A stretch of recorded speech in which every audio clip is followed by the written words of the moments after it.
often I'll hear from wives, he just won't talk to me. He just won't engage. He won't communicate with me. I don't do that, right? And There's others. Yeah, they're trying to figure out unique, creative ways to make him talk to them. Or maybe it's the opposite. Your wife won't talk to you. So what I want to encourage you to think about is that there is no way to make your spouse talk. You can try. It just is not going to work.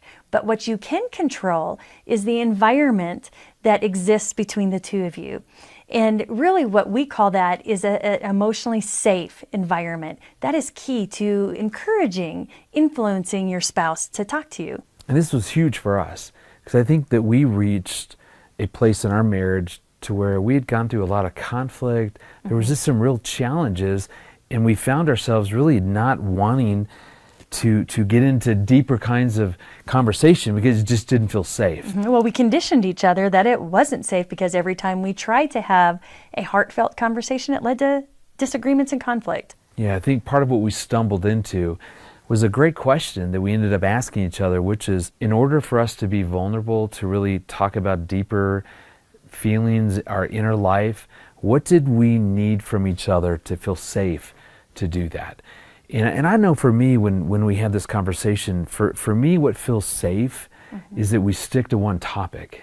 Because the beautiful way that Erin's brain works is she's able to think about 10 different things that are going on in 10 different topics. 10, I'd say 20. Yeah.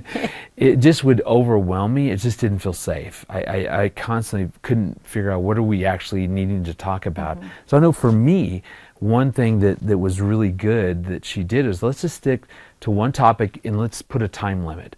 So we said one topic, let's talk about 25, 30 minutes, and then we'll stop, and maybe we'll pick this up, later on that day or the next day. And that was helpful for me. What about for you? Another thing for me that really helps create a safe environment is when we're committed to not judging or criticizing each other. When your spouse offers their opinion, their feelings, it's easy to get into the groove of, criticizing, oh, that's wrong, I don't believe that, I don't think that. Who in the world feels like that?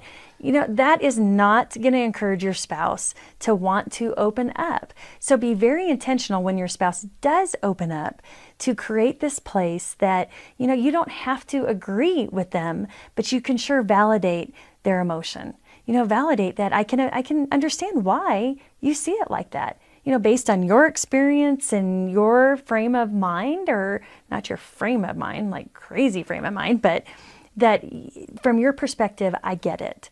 And that's an opportunity that we have. Yeah, when people don't feel safe, they're not going to talk. They're not going to open up and reveal who they really are. And the flip side, when people feel safe with each other, they're willing to open up and really reveal who they are. So create a marriage that feels like one of the safest places on earth, and watch how that'll impact your communication.